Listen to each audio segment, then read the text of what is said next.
Hello everyone, very good morning to all of you. आज के video में 8 मई 2024 के करंट अफेयर कवर करेंगे। करंट अफेयर की पीडीएफ स्टैटिक जीके के साथ आप मेरे ऑफिशियल टेलीग्राम ग्रुप से डाउनलोड कर सकते हैं। मेरे टेलीग्राम का ग्रुप लिंक वीडियो के डिस्क्रिप्शन में दिया हुआ है, सबसे ऊपर आप वहां से इसे ज्वाइन कर सकते हैं। पहले बात कर लेते हैं कल के क्वेश्चन की। कल मैंने आपसे सवाल ये पूछा था कि जो डेंटिस्ट होते हैं, मतलब जो दांतों के डॉक्टर होते हैं, वो आपके दांतों का जो हिस्सा होता है या फिर माउथ के और दूसरे हिस्से होते हैं, वहां पर देखने के लिए कौन से दर्पण का यूज करते हैं? कनकेव, प्लेन, कन्वेक्स या फिर रिफ्लेक्ट मिरर? तो दरअसल जो डेंटिस्ट होते हैं वो कनकेव मिरर्स का यूज करते हैं।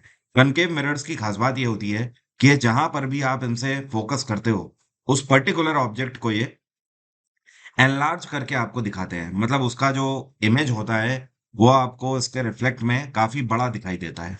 दूसरी तरफ जो कन्वेक्स होते हैं ये इसका उल्टा होते हैं। कन्वेक्स आपके गाड़ियों के ओआरवीएम्स में यूज किए जाते हैं, जिनको आप साइड मिरर्स बोलते हो। कन्वेक्स की खास बात ये होती है कि एक पर्टिकुलर ऑब्जेक्ट पे फोकस नहीं करता है। ये ज्यादा से ज्यादा ऑब्जेक्ट को एक फ्रेम में दिखाने की कोशिश करता है। इस वजह से गाड़ियों में इसका यूज किया जाता है, क्योंकि आपको रोड पे कंप्लीट व्यू चाहिए होता है। लेकिन दांतों में या छोटी जगहों पे ऐसा नहीं होता है। वहां पर डॉक्टर्स को एक ही जगह पर फोकस करना होता है। इस वजह से अवतल दर्पण का वहां पर यूज किया जाता है। तो जिन लोगों ने भी कनकेव आंसर किया था, उन सभी का आंसर बिल्कुल सही है। ये क्वेश्चन काफी बार रिपीटेड है, ध्यान रखिएगा। इस बार रेलवे के एग्जाम में ये पूछा जा सकता है आपसे, और एसएससी में भी। अब शुरू करते हैं करंट अफेयर।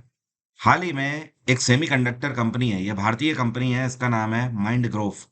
इन्होंने पहली बार भारत में एक कॉमर्शियल एमसीयू चिप लॉन्च करी है। इसका नाम क्या है? एमसीयू का मतलब है माइक्रो कंट्रोलर यूनिट चिप है।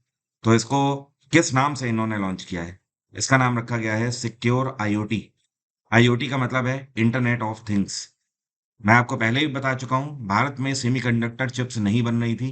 तो ये पहली बार कोई chip make in India project के अंतर्गत माइंड ग्रोव कंपनी के द्वारा लॉन्च करी गई है। और इन्होंने इसको एक आईआईटी के साथ मिलकर लॉन्च किया है। ये है आईआईटी मद्रास। तो आप ये भी मत भूलिएगा, आपसे ये पूछा जा सकता है भारत की पहली मेक इन इंडिया प्रोजेक्ट के अंतर्गत जो सेमीकंडक्टर चिप लॉन्च करी गई थी, वो कौन सी आईआईटी की मदद से करी गई थी? तो ये आईआईटी मद्रास के साथ इन्होंने लॉन्च करी हुई है। और जो सेमीकंडक्टर चिप्स हैं, इनका यूज हर एक इलेक्ट्रॉनिक गैजेट्स में किया जाता है। आपकी एक जो स्मार्ट वॉच है, जो कि आप अपने हाथों में पहनते हो, उसमें भी यूज किया जाता है। इलेक्ट्रॉनिक व्हीकल्स में भी यूज किया जाता है। वॉशिंग मशीन्स में भी इनका यूज होता है। और आपके आजकल आने वाले जो लैपटॉप्स हैं, उनमें भी हो रहा है यूज।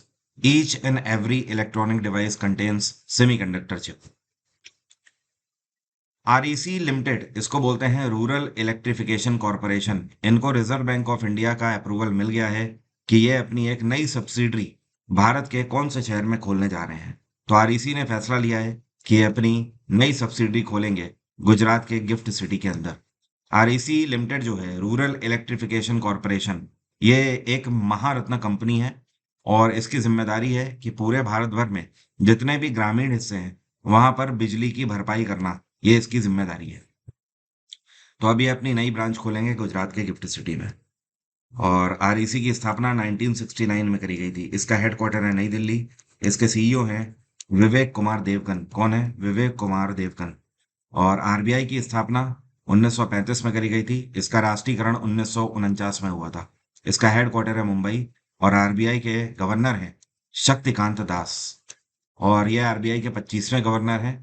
पिछले साल 2023 में शक्तिकांत दास को गवर्नर ऑफ द ईयर का टाइटल भी। ये जो आपको पिक्चर में दिखाई दे रहे हैं, दरअसल ये रिपब्लिक ऑफ पनामा के नए प्रेसिडेंट बने हैं। इनका नाम क्या है? तो ये है जोस राउल मुलिनो।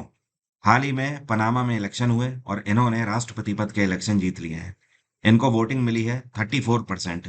तो 34% वोट मिलने पर ही ये पनामा के राष्ट्रपति क्लियर रूप से चुन लिए गए हैं। और पनामा एक सेंट्रल अमेरिकी कंट्री है। सेंट्रल अमेरिका आपको पता होना चाहिए कहाँ पड़ता है।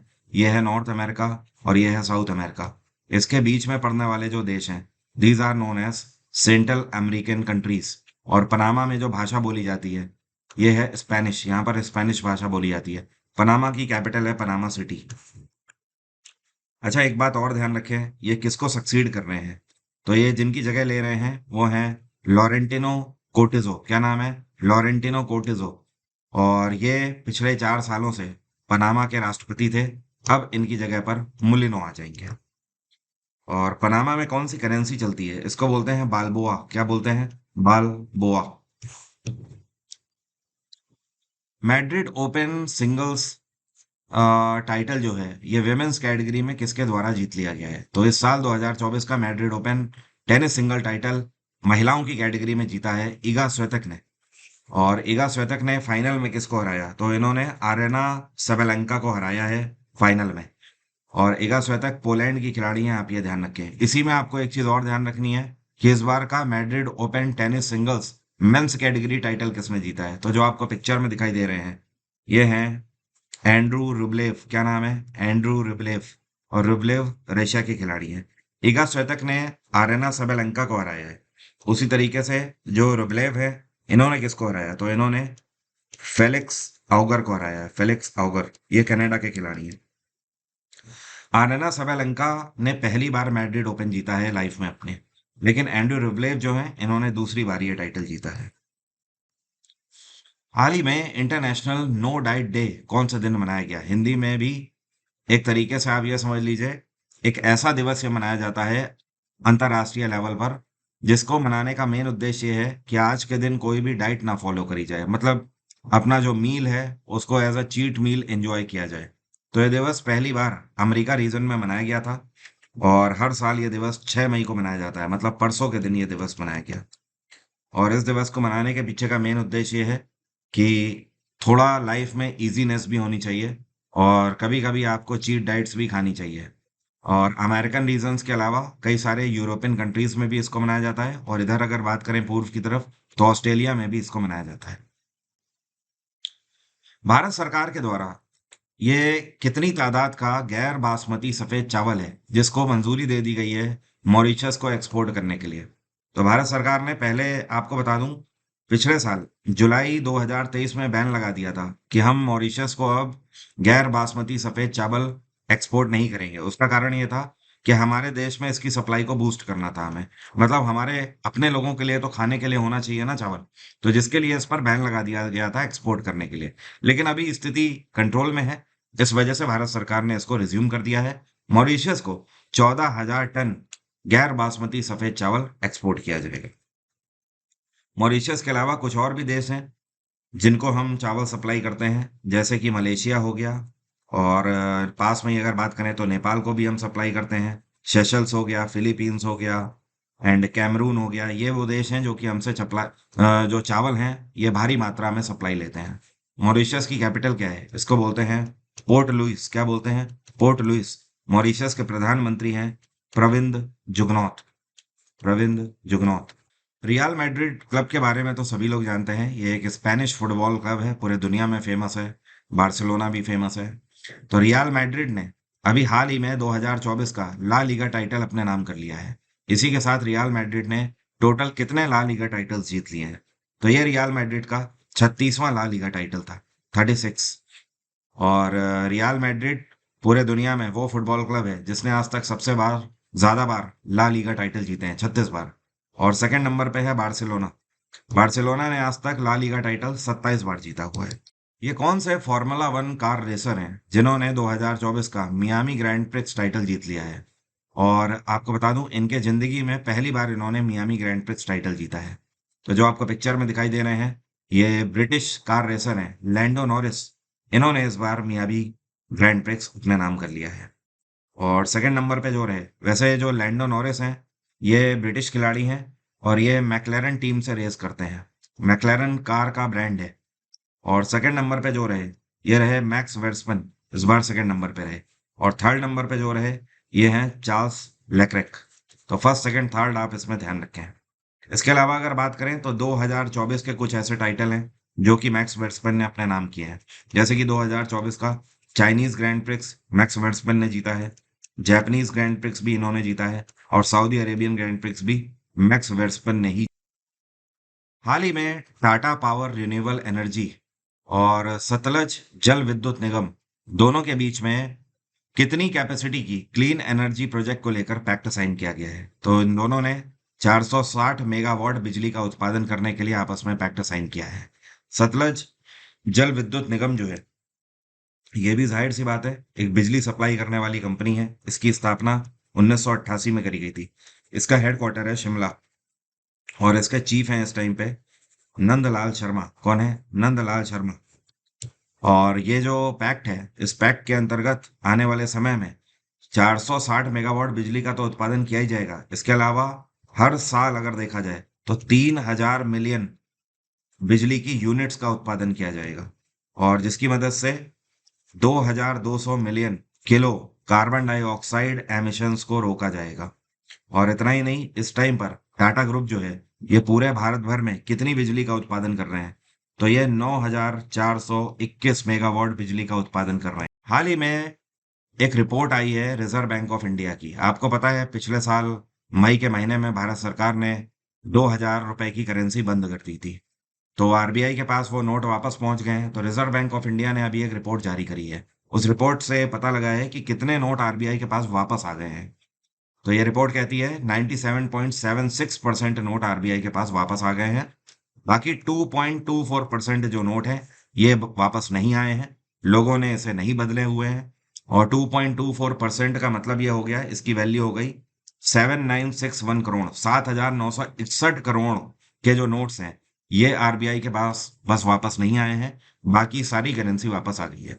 रिजर्व बैंक ऑफ इंडिया की ये रिपोर्ट इस चीज को पॉजिटिव बता रही है क्योंकि 97.76 मतलब करीब करीब 98% नोट वापस आरबीआई के पास आ गए हैं, जो उनका प्लान था। जो आपको पिक्चर में दिखाई दे रहे हैं इनका नाम है फ्रैंक स्ट्रोट्स। क्या नाम है? फ्रैंक स्ट्रोट्स। 92 की एज में इनका निधन हो गया। ये कौन सी इंडस्ट्री के लिए जाने जाते हैं? तो इन्होंने अपना योगदान एविएशन सेक्टर में दिया हुआ था।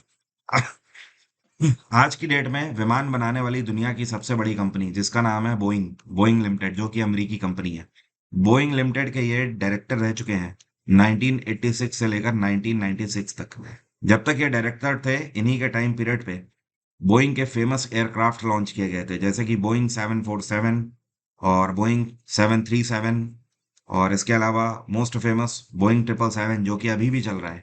तो ये सारे एयरक्राफ्ट जो कि अपने आप में कॉमर्शियल क्षेत्र में और डिफेंस के क्षेत्र में बहुत ही बड़ा बूम लेकर आए थे, वो सब इनके ही टाइम पर लेकर आए थे। तो इनको उसका क्रेडिट दिया जाता है। तो एविएशन सेक्टर में एक बहुत बड़ा नाम फ्रैंक स्टोन्स अब नहीं रहे हैं इस दुनिया में। हाल ही में इंडिया रेटिंग एजेंसी के द्वारा 2024 से 25 के सत्र के लिए भारत का जीडीपी ग्रोथ कितना एस्टिमेट किया गया है? तो इंडिया रेटिंग एजेंसी की जो रिपोर्ट आई है, इस रिपोर्ट में 2024 से 25 के लिए भारत का जो जीडीपी ग्रोथ है वो मानकर चल रहे हैं 7.1% रहेगा। इससे पहले भी 3 महीने पहले भी इन्होंने एक रिपोर्ट जारी करी थी, उसमें इन्होंने बताया था ये करीब 6.5% रहेगा। लेकिन अब इसको बढ़ाकर इन्होंने 7.1% प्रिडिक्ट किया है। वैसे आरबीआई ने कितना प्रिडिक्ट किया है? तो रिजर्व बैंक ऑफ इंडिया ने 7% प्रिडिक्ट किया था। तो आप बोल सकते हो आरबीआई से मार्जिनल बेसिस पर कुछ ज्यादा ही ये प्रिडिक्ट कर रहे हैं। देखने वाली बात ये होगी कि ग्रोथ रेट कितना रहता है, क्योंकि 2024 के फाइनेंशियल ईयर की शुरुआत जस्ट अभी हुई है अप्रैल में। और समर वेकेशंस का फ्लैट ऑफर चल रहा है, 30% फ्लैट ऑफ है एग्जाम इंजन एप्लीकेशन में मेरे जीएसजी के फाउंडेशन बैच के लिए। तो आप इस बैच का डायरेक्ट लिंक वीडियो के डिस्क्रिप्शन में दिया है, वहां से आप इस बैच को एनरोल कर सकते हैं। और इस बैच में मैंने सब कुछ कवर किया हुआ है, history, polity, geography, science, economics, computer. और चाहे आप एसएससी का कोई भी एग्जाम दे रहे हो, चाहे आप रेलवे का दे रहे हो, चाहे स्टेट का कोई भी एग्जाम, पुलिस का हो या फिर स्टेट पीसीएस का हो, हर एक एग्जाम के लिए ये मेरा बैच वन स्टॉप सॉल्यूशन है। इस बैच में मैंने कुछ भी नहीं छोड़ा हुआ है। आप चाहे जीएस का जी भी ना जानते हो, इस बैच की मदद से आप बहुत ही शार्प कैटेगरी में आ जाएंगे जीएस की। और आपके जीएस का कोई भी क्वेश्चन एग्जाम में आए, आप उसे करने के लिए बहुत ही आसानी से एबल रहेंगे। आपको पता है मेरा कंटेंट स्पेशली सिर्फ एग्जाम ओरिएंटेड पर्पस से ही जाना जाता है। मेरा कंटेंट बढ़कर मैक्सिमम चांसेस बनते हैं जीएस में स्कोर करने के लिए। तो मैं इसी के लिए जाना जाता हूँ और इस साल वैकेंसीज बहुत है। तो आप इस बैच को डायरेक्टली परचेज कर सकते हैं वहां से। इसके अलावा आप डायरेक्टली मेरे सब्जेक्ट वाइज कोर्सेज को भी अवेल कर सकते हैं, जैसे ओनली हिस्ट्री, ओनली पॉलिटी, ये सारे ऑप्शन आपके पास अवेलेबल है। सीपीओ, एमटीएस, सीएचएसएल के लिए स्पेशल बैच भी लॉन्च किया हुआ है, जिसमें जीएस, जीके और रीजनिंग दोनों ही कंप्लीट है। अब मेरा आज का सवाल आपसे, आप में से कितने लोग बता सकते हैं हमारे शरीर में कौन सी ग्लैंड है जो कि एक्सोक्राइन और एंडोक्राइन दोनों की तरह काम करती है? पता है तो कमेंट बॉक्स में लिखकर बताइए। नहीं तो कल तो मैं फिर आपको समझाऊंगा ये इस क्वेश्चन को बहुत अच्छी तरीके से। फिलहाल आप आंसर तो जरूर करिए। वीडियो अच्छा लगा है तो इसे लाइक करिए और दूसरों को शेयर करिए जिन्हें यहाँ रेलेवेंट करंट अफेयर्स की जरूरत है। बाकी करंट अफेयर की जो मैगजीन है, जनवरी, फरवरी, मार्च और अप्रैल चारों महीने की जो मंथली मैगजीन है, वो एग्जाम इंजन पे लॉन्च कर दी गई है। आप उसे केवल 12 रुपए में परचेज कर सकते हैं, प्रिंटेबल फॉर्म। आज की बात यहीं तक रहेगी। Thank you so much. Have a nice day. Take care. Bye bye. आपका दिन मंगलमय हो।